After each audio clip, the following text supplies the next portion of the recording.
तुम सबको चैतन्य हो। श्री रामकृष्ण जी की अंतिम लीला स्थल इस काशीपुर उद्यान बाजी के पहली मंजिल में श्री श्री ठाकुर एवं नीचे के एक कमरे में श्री श्री मां सरदा देवी एवं अन्य 2 कमरे में नरेंद्रनाथ सहित अन्य युवक भक्त तथा गृही भक्तगण रहा करते थे।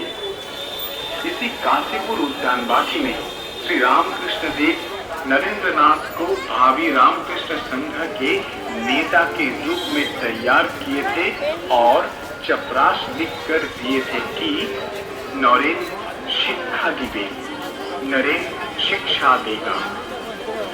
उन्होंने नरेंद्रनाथ में शक्ति संचारित कर कहा, এই শক্তি বলে তুই জগতের কাজ করবি, इसी शक्ति के बल पर तू जगत के लिए कार्य करेगा। इसी स्थान पर श्री रामकृष्ण देव ने 12 जन भक्तों को भगवावत प्रदान किए थे। विज्ञान मनस्क चुंबकादि नरेंद्रनाथ के सारे संदेह का निरसन करते हुए उन्हें कहा, जे राम जे कृष्ण श्री इदानीम ऐश्वर्य राम कृष्ण।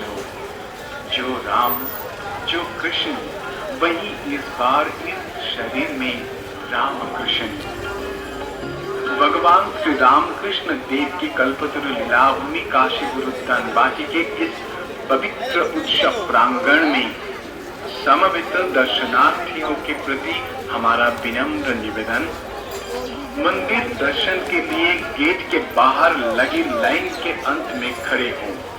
गेट के अंदर आकर लाइन में प्रवेश करना संभव नहीं है। उत्तर एवं दक्षिण की ओर से आने वाली लाइन में पुरुष एवं महिला सभी भक्तगण खड़े हो सकते हैं। लाइन में शांति पूर्वक खड़े हो, एक दूसरे को धक्का ना दें, स्वयं सेवकों के साथ सहभागिता करें। आश्रम के गेट के भीतर आकर जूता रखने के निर्दिष्ट स्थान पर ही रखें।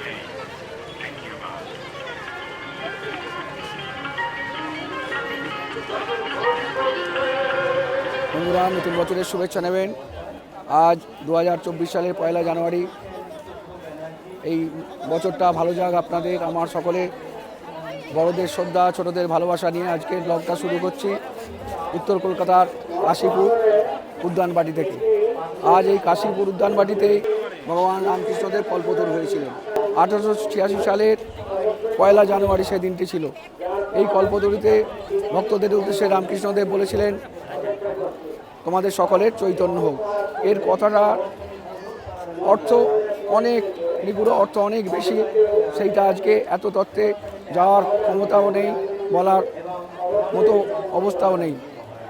তো আজকের দিনেই সেই দিনটিকে স্মরণ করে অগণিত ভক্তরা এখানে এসেছেন। আপনাদের দেখাবো সেই ভক্তদের আনাগোনা, অজস্র ভক্ত। এত বড় লাইন, একেবারে বাগবাজার পেরিয়ে যখন আমি কাশীপুরের অনেক আগেই যখন এসেছি, সেখান থেকে দেখছি এত বড় লাইন, প্রায় 1.5-2 মাইল লাইন দিয়েছে ভক্তরা ধৈর্য ধরে আজকে ভিতরে প্রবেশ করার জন্য। এই কল্পতরু উৎসবের যেটা ভক্তদের কাছে যেটা বার্তা, সেটা হচ্ছে আজকের দিনে উপস্থিত হলে সকলের মনোবাঞ্ছা পূর্ণ হয়। তো সেই আবেগ নিয়ে, সেই উচ্ছ্বাস নিয়ে অগণিত ভক্তরা এখানে আসছেন। সারাদিন ধরে চলবে এই অনুষ্ঠান, কীর্তন, পূজা অর্চনা সব কিছু চলছে, যা দেখছি, যা দেখাবো। তো সেইটা নিয়ে বন্ধুরা আপনারা সকলে আমার এই ভিডিওর মাধ্যমে সেটা আপনারা উপভোগ করুন, দেখুন। আপনাদের মনোবাঞ্ছনা আপনাদের পূর্ণ হোক সেই কামনা করছি। বন্ধুরা ভালো থাকুন, আবার নেক্সট ব্লগে আপনাদের সঙ্গে দেখা হবে।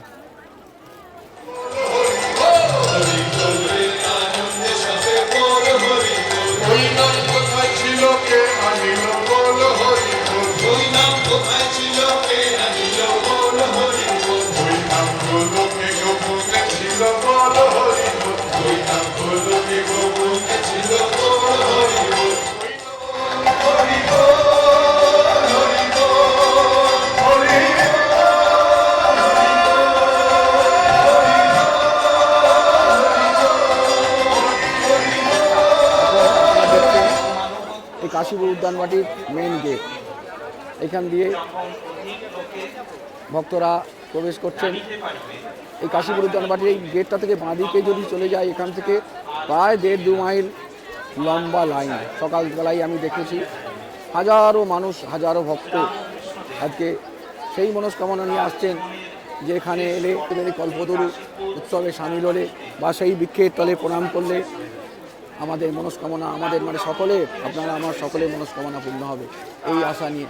এটা প্রতি বছর 1 জানুয়ারি অনুষ্ঠিত হয় উত্তর কলকাতার কাশীপুর উদ্যানবাটিতে। আজকে আমাদের বছরের প্রথম দিন, প্রত্যেকের কুশল বিনিময়ে শুভেচ্ছা জানানোর দিন, যাতে আগামী বছর সেটা ভালো যায় সেই কামনা নিয়ে বড়রা আমার শ্রদ্ধা নেবেন, ছোটরা আমাদের স্নেহ নেবেন। বন্ধুরা সকলের ভালোবাসা নিয়ে আজকের এই ব্লগটা করছি। আপনাদের মনস্কামনা পূর্ণ হোক এই ছবি দেখে, সকলের এই জন্য এই প্রত্যাশা, এই কামনা নিয়ে চলছি।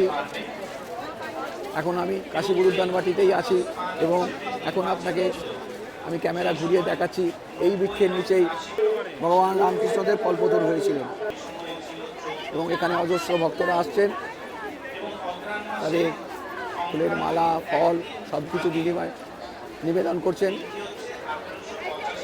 এই সেই বৃক্ষ যাকে উদ্দেশ্য করি আজকের এই কল্পতরু উৎসব। রামকৃষ্ণদেব কল্পতরু হয়েছিলেন, এটা এক বিশাল ঐতিহাসিক প্রেক্ষাপট। শ্রীরামকৃষ্ণ, বিবেকানন্দ, সারদা দেবীর এই রামকৃষ্ণ মিশনের এই কর্মকাণ্ডে আজকে একটা বিশেষ দিন।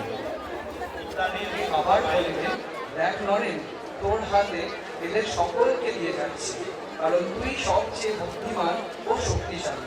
এদের খুব ভালোবেসে যাতে আর ঘরে ফিরে না গিয়ে এক স্থানে থেকে খুব সাধন ভজনে মন দেয় তার ব্যবস্থা করবে।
পদ ভঞ্জন ব্রজে ব্রজানন্দ নারায়ণ ভজিব রামাচরণ ভজিব রামাচরণ।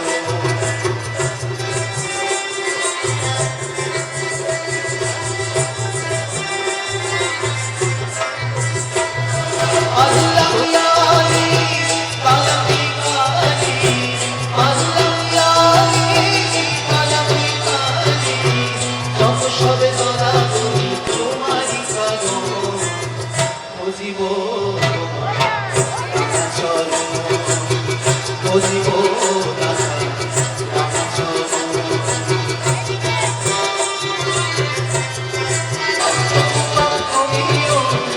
অধমকে বলে দিও ছেড়ে দিও ভজিব রামাচরণ ভজিব রামাচরণ। শ্রীমধুর সুদর্শন। বেশিরভাগ মানুষই আসেন ঠাকুরের কাছে কিছু না কিছু চাওয়া নিয়ে। তো এই এত চাওয়ার মাঝখানে রজনীকান্ত সেনের একটি গান গাইতে আমার মনে পড়ছে, ইচ্ছা করছে, যদি আপনারা একটু অনুমতি দেন আমি একটুখানি গাইতে পারি। গানটি একটু বড় কিন্তু আমি সংসারী থেকে গাইছি। এই গানটি যেন আজকের জন্য বড় প্রাসঙ্গিক। রাখিতে চাহ বাঁধনে আঁটিয়া শতবার যায় রতন পাঠিয়া, ভাবিছে গেছো ফিরেছে দেখি, একবার ফিরে যাও আমি অকৃতি অধম বলে তোমরে কম করে কিছু দাও, যা দিয়েছো তারি অযোগ্য ভাবিয়া, না না না ছেড়ে দেব না তোমায় ভিড় মাঝারে রাখবো ছেড়ে